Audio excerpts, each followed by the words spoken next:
Quality ഉള്ള ഒരു Marvel പടം കണ്ട ഫീലാണ് ഫാന്റാസ്റ്റിക് ഫോറിൻ്റെ ഫസ്റ്റ് സ്റ്റെപ്സ് കണ്ടപ്പോൾ കിട്ടിയത്. ഒരു കംപ്ലീറ്റ് പടം. ഈ അടുത്തിറങ്ങിയ തണ്ടർ ബോൾട്ട് ഇതുപോലെയാണ് ഫീൽ ചെയ്തത്. ഇതിന് മുമ്പ് ഇറങ്ങിയ മാർവലിൻ്റെ ആ ഒരു അധപ്പതനം കഴിഞ്ഞിട്ട് ഒന്ന് കരകയറി വരുന്നുണ്ട് തോന്നുന്നത്. ഈ ഫേസിൻ്റെ ഫസ്റ്റ് സ്റ്റാർട്ട് പടമാണെന്നൊക്കെ പറയുന്നുണ്ട്. സോ ഇനി അടുത്ത അവഞ്ചേഴ്സ് പടമൊക്കെ വരുന്നുണ്ട് നമുക്ക്, ഡൂംസ്ഡേയും സീക്രട്ട് വാർസും. സോ അതിലേക്കുള്ള ഒരു നല്ല ബിൽഡപ്പും നല്ല പുഷ് കൊടുക്കാൻ ഈ ഒരു പടത്തിന് പറ്റിയിട്ടുണ്ട്. ആൻഡ് ഈ ഒരു ഫാന്റാസ്റ്റിക് ഫോറിൻ്റെ കഥ എന്താണെന്ന് ചോദിച്ചാൽ നമ്മൾ ഒരു ഏജ് ഓൾഡ് സ്റ്റോറി തന്നെയാണ് നമുക്ക് അറിയാവുന്ന. നമ്മൾ കോമിക്സിലും ആനിമേറ്റഡ് മൂവീസിലും സീരീസുകളിലും ഇതിനു മുമ്പ് ഇറങ്ങിയ ലൈവ് ആക്ഷൻ സിനിമകളിലൊക്കെ തന്നെ നമ്മൾ കണ്ടിട്ടുള്ള പോലെ ജസ്റ്റ് ഒരു വേൾഡ് സേവിങ്, അത് തന്നെയാണ് ഈ സിനിമയുടെ പർപ്പസ്. ഇപ്പോൾ പുറത്തുനിന്ന് വെറുതെ ഒരാളെ അല്ലെങ്കിൽ മാർവൽ DC നോക്കാത്ത ആൾ സൂപ്പർ ഹീറോ പടങ്ങൾ എന്ന് പറഞ്ഞ് കളിയാക്കുന്നവർ വന്ന് നോക്കുമ്പോൾ ജസ്റ്റ് ഒരു റാൻഡം പീപ്പിൾസ് എന്തോ വലിയൊരു ത്രട്ട് വരുന്നു, ഭൂമിയെ രക്ഷിക്കുന്നു. ഈ സെറ്റപ്പ് തന്നെയാണ് ഈ പടത്തിനെങ്കിലും അതിൽ എന്തൊക്കെ ഇമോഷണലായിട്ട് കൊണ്ടുവരാൻ പറ്റും, അല്ലെങ്കിൽ അതിലെങ്ങനെയാണ് ഈ ക്യാരക്ടേഴ്സാണ് നമുക്കൊരു പുതിയ കാസ്റ്റാണ്. നമുക്ക് ഓൾറെഡി ക്യാരക്ടേഴ്സ് ആരാണെന്ന് അറിയാം, പക്ഷേ കാസ്റ്റ് എൻ്റയർലി ചേഞ്ച് ആയിട്ടുണ്ട്.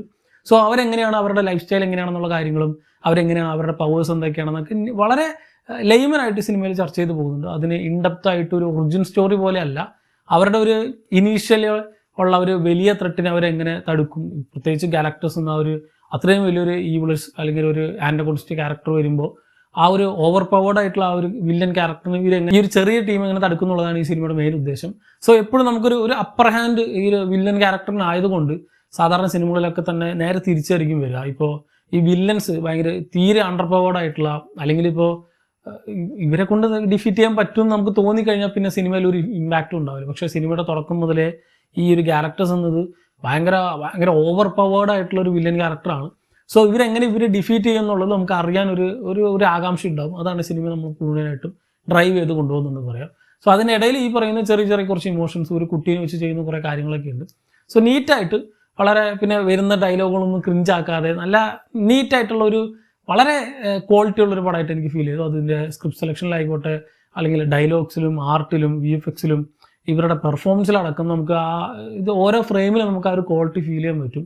പണ്ടിറങ്ങിയ മാർവൽ പടങ്ങൾ പോലെ തന്നെ. അപ്പോൾ വെറുതെ ചവർ പോലെ വലിച്ചു വരി ഇറക്കാതെ ഇതുപോലെ കുറച്ചാണെങ്കിലും അതൊരു ക്വാളിറ്റി, മോർ ദാൻ ക്വാണ്ടിറ്റി, ഇതുപോലെ ക്വാളിറ്റി സാധനങ്ങൾ നോക്കുകയാണെങ്കിൽ ഇനിയും മാർവലിന് രക്ഷയുണ്ട്, ഫുള്ളായിട്ട് തീർന്നിട്ടില്ല എന്ന് ഒരിക്കൽ കൂടി ഒരു പടം കാണുമെന്ന് ഓർമ്മിക്കുന്നുണ്ട്. ആൻഡ് അപ്പാർട്ട് ഫ്രം എവറിത്തിങ് ഈ സിനിമയുടെ എൻഡ് ക്രെഡിറ്റ് ഉണ്ട്. ഈ സിനിമയിൽ പോസ്റ്റ് ക്രെഡിറ്റ് സീനുകൾ 2 ഉണ്ട്. ഒരു എൻഡ് ക്രെഡിറ്റും അല്ലെങ്കിൽ ഒരു മിഡ് ക്രെഡിറ്റും ഒരു പോസ്റ്റ് ക്രെഡിറ്റും. പോസ്റ്റ് ക്രെഡിറ്റ് ഈസ് വേസ്റ്റ് എന്ന് പറഞ്ഞാൽ ടോട്ടൽ വേസ്റ്റ് സാധനം, ഒന്നുമില്ല അതിൽ. അതിനുവേണ്ടി ഇരിക്കേണ്ട ഒരു ആവശ്യമില്ല. നിങ്ങൾ ക്രെഡിറ്റ്സ് റോളായി തുടങ്ങുമ്പോൾ തന്നെ നമുക്ക് ഇറങ്ങി പോകണമെന്നായിരിക്കും നല്ലത്. അതിലൊന്നുമില്ല. പക്ഷേ ഇതിൻ്റെ മിഡ് ക്രെഡിറ്റ് സീനുണ്ട്. പോളീസ് ആണെന്ന് പറഞ്ഞാൽ അതെന്താണെന്ന് അറിയുന്നവർക്ക് ഇനി അടുത്ത, നമുക്ക് ഓൾറെഡി അറിയാം, അവഞ്ചേഴ്സിൻ്റെ 2 പടങ്ങൾ അനൗൺസ് ചെയ്തിട്ടുണ്ട്. ഡൂംസ്ഡേ ഉണ്ട്, സീക്രട്ട് വാർസ് ഉണ്ട്. സോ അതിലൊരു വലിയ ഇമ്പാക്റ്റ് ഉള്ള ഒരു സംഭവം, ഒരു സീക്വൻസ് ഇതിൽ കാണിക്കുന്നുണ്ട്. ആൻഡ് അതെന്താണെന്ന് അറിയുമ്പോൾ തന്നെ നമുക്ക് വരുന്ന ഒരു രോമാഞ്ചം ഉണ്ടല്ലോ, അത് കിടിലൻ. ഈ ഒരു എൻ്റയർ പടത്തിലെ ഒരു ടോക്ക് ഓഫ് ദി ടൗൺ ആവാൻ പോകുന്നത് ഒരു പക്ഷേ ഇതിലെ ഈ ഒരു മിഡ് ക്രെഡിറ്റ് സീനായിരിക്കും. ലെവലായിട്ട് ചെയ്ത് വെച്ചിട്ടുണ്ട്. ഇത് മൊത്തം നമ്മൾ ആ പടം കണ്ട് ഈ ഒരു ക്യാരക്ടറിനെ ഇങ്ങനെ സെറ്റ് ചെയ്ത് വന്നിട്ട് അതിലൊരു ക്യാരക്ടറിനെ അടുത്ത പടമായിട്ട് ലിങ്ക് ചെയ്ത് വരുമ്പോൾ ഉണ്ടാകുന്ന ഭയങ്കര ഒരു ഇമ്പാക്റ്റ് ആയിട്ടുള്ള സീനാണ്. അടിപൊളിയായിട്ട് ചെയ്തിട്ടുണ്ട്. ടോട്ടലി ഈ സിനിമയിൽ മൊത്തത്തിലൊരു ഓളുണ്ടായത് തന്നെ എല്ലാവരും തിയേറ്ററിൽ നിന്ന് മതിമറന്ന് കൈയടിച്ചതും ഒരു എക്സൈറ്റ്മെൻറ്റിൽ നമുക്കറിയാലോ, ക്രൗഡ് മൊത്തം എക്സൈറ്റഡ് ആയി നമുക്ക് ഫീൽ ചെയ്യുന്നത് ആ ഒരു മിഡ് ക്രെഡിറ്റ് സീൻ വരുമ്പോഴാണ്. അടിപൊളിയായിട്ട് എക്സിക്യൂട്ട് ചെയ്തിട്ടുണ്ട്. ഒരു പക്ഷേ ഇനി നിങ്ങളിപ്പോൾ ഇതിന് മുമ്പുള്ള ഇൻഫിനിറ്റി വാറും എൻഡ് ഗെയിം വരെ കണ്ടു നിർത്തിയിട്ടുണ്ട്. ഇനി ഒരു പക്ഷേ അടുത്ത അവഞ്ചേഴ്സ് പടം വരുമ്പോൾ മാത്രമേ കാണുള്ളൂ എന്ന് ആലോചിച്ചിരിക്കുന്നവർക്ക് ഇതിൻ്റെ ഇടയിൽ കുറേ പടങ്ങൾ മിസ്സായിട്ടുണ്ടാവും. പക്ഷേ ഒരു കാരണവശാലും അടുത്ത ഈ വരാതിരിക്കുന്ന അവഞ്ചേഴ്സിൻ്റെ ഡൂംസ്ഡേ എന്നൊരു പടം കാണാൻ പോകുന്നവരാണ് നിങ്ങളെങ്കിൽ തീർച്ചയായിട്ടും ഫാന്റാസ്റ്റിക് ഫോറിൻ്റെ ഫസ്റ്റ് സ്റ്റെപ്സ് കാണണം. കാരണം ഈ ഒരു പടം ആ ഒരു പടമായിട്ട് ഡയറക്റ്റ്ലി ലിങ്ക്ഡാണ്. എൻ്റയർലി ഡിഫറെൻ്റ് ആയിട്ടുള്ള സ്റ്റോറിയാണ് നമ്മൾ കാണുന്ന. മറ്റേ ക്യാരക്ടേഴ്സ് ഒന്നുമില്ല. ഇത് ഓൾറെഡി എർത്ത് 823 അങ്ങനെ ഏതൊരു യൂണിവേഴ്സിലാണ്, അല്ലെങ്കിൽ സെപ്പറേറ്റ് എർത്തിലാണ് നടക്കുന്നത്, തന്നെ മൾട്ടിവേഴ്സ് ആണ്. സോ നമ്മൾ ഓൾറെഡി കണ്ടിട്ടുള്ള മറ്റ് ഫാന്റാസ്റ്റിക് ഫോർ ക്യാരക്ടേഴ്സ് ഉള്ള എർത്തിലല്ല, ഡിഫറെൻ്റ് ആയിട്ടുള്ള ഒരു എർത്തിലാണ്. സോ അവരെങ്ങനെ ഇതിലായിട്ട് അല്ലെങ്കിൽ നമ്മുടെ എർത്തായിട്ട് ലിങ്ക് ചെയ്യും, മൾട്ടിവേഴ്സ് എങ്ങനെ ഓപ്പൺ ആവുന്നുള്ള കാര്യങ്ങളൊക്കെ നമുക്ക് ഓൾറെഡി അറിയാവുന്നതും ഇനി ഒരു പക്ഷേ ആ പടത്തിലൊക്കെ ഡീറ്റെയിൽ ആയിട്ട് കാണിക്കും, അടുത്ത അവഞ്ചേഴ്സ് പടത്തിലൊക്കെ. ആൻഡ് അടുത്ത ഈ പടം ഇറങ്ങുന്നതിൻ്റെ ഇടയിൽ വേറെ വലിയ പടങ്ങളൊന്നുമില്ല.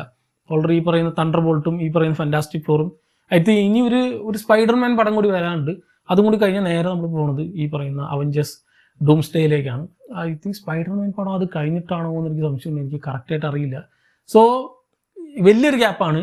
ഫാന്റാസ്റ്റിക് ഫോർ കഴിഞ്ഞാൽ നേരെ ഇനി നമ്മൾ പോകുന്നത് ഈ ഒരു ഡൂംസ്ഡേയിലേക്ക്. സോ അതിലേക്കുള്ള ഒരു വലിയ ലീപ്പ്, ഒരു വലിയ കാൽവെപ്പ് കൂടി വെക്കുന്നൊരു പടമാണ് ഈ പറയുന്ന fantastic four first steps. So ഇതിനു മുമ്പുള്ള 2 ലൈവ് ആക്ഷൻ പടങ്ങൾ നിങ്ങൾ കണ്ടിട്ടുണ്ടെങ്കിലും ഇതൊരു ഫ്രഷ് ടൈക്കായിട്ട് നമുക്ക് തോന്നും. ഒരുമാതിരി ഒരു റിട്രോ ഫ്യൂച്ചറിസ്റ്റിക് സ്റ്റൈലിലാണ് ഈ ഒരു പടം മൊത്തത്തിൽ മേക്ക് ചെയ്തിട്ടുള്ളത്. സോ അത് കാണാൻ തന്നെ നമുക്കൊരു ഒരു കോമിക് അക്യുറേറ്റ് അല്ലെങ്കിൽ ഒരു കോമിക് പെർഫെക്റ്റ് മൂവിയാണ് എന്നതിലുപരിയായിട്ട് ഒരു നല്ലൊരു ഒരു ഫീൽ ഉണ്ട്. ഭയങ്കര കളർഫുൾ ആയിട്ടുള്ള, എന്നാൽ അധികം ചൈൽഡിഷ് അല്ലാത്തതും കുറച്ച് മെച്ചുവേർഡ് ആയിട്ടുള്ള സാധനങ്ങൾ ചർച്ച ചെയ്ത് പോകുന്ന, എന്നാൽ ഒരുപാട് സീരിയസും അല്ല, ഒരു 18+ കണ്ടന്റുകളൊന്നുമില്ല. ഇന്നങ്ങനെ എല്ലാ തരത്തിലും ബാലൻസ്ഡ് ആയിട്ടുള്ള ഒരു പടമായിട്ട് എനിക്ക് ഫീൽ ചെയ്തു. സോ റീസെൻ്റ്ലി പുറത്തിറങ്ങിയ വളരെ നല്ലൊരു മാർവൽ ചിത്രമായിട്ടാണ് എനിക്ക് പേഴ്സണലി ഫീൽ ചെയ്ത്. എല്ലാ ആസ്പെക്റ്റിലും തീർച്ചയായിട്ടും കണ്ട് എൻജോയ് ചെയ്യുക. 3D വലിയ ഗുണമൊന്നായിട്ട് എനിക്ക് തോന്നിയില്ല, പറ്റുമെങ്കിൽ 2D തന്നെ കണ്ടാൽ മതി. ആൻഡ് ഓൾറെഡി ഈ പടം ഐമാക്സിലും കൂടി ഉണ്ട്. I think film four IMAX ആണ്. പക്ഷേ ഞാൻ കണ്ടത് നോർമൽ തിയേറ്ററിലായിരുന്നു. നല്ല എക്സ്പീരിയൻസ് ആയിരുന്നു. ഐമാക്സിൽ കണ്ടവരുണ്ടെങ്കിൽ നിങ്ങളുടെ എക്സ്പീരിയൻസ് എങ്ങനെയുണ്ടായിരുന്നു കൂടി കമൻറ്റ് ചെയ്യുക. പോരാത്തതിന് അടുത്ത് വരാനിരിക്കുന്ന ഡൂംസ്ഡേ അല്ലെങ്കിൽ ഈ ഒരു പടത്തിലെ മിഡ് ക്രെഡിറ്റ് സീൻ നിങ്ങൾ കണ്ടവരാണെങ്കിൽ അതിനെ പറ്റിയുള്ള നിങ്ങളുടെ എക്സൈറ്റ്മെൻറ്റ് എന്താണെന്നുള്ളതും താഴെ കമൻറ്റ് കമൻറ്റ് ചെയ്യുക. എനിക്ക് ഈ പടം ഭയങ്കരമായിട്ട് ഇഷ്ടമായി. നല്ലൊരു ക്വാളിറ്റി ഉള്ളൊരു പടമായിട്ട് ഫീൽ ചെയ്തു. കണ്ടവരുണ്ടെങ്കിൽ നിങ്ങൾ അഭിപ്രായം കമൻറ്റ് ചെയ്യുക. മറ്റൊരു വീഡിയോയിൽ കാണാം.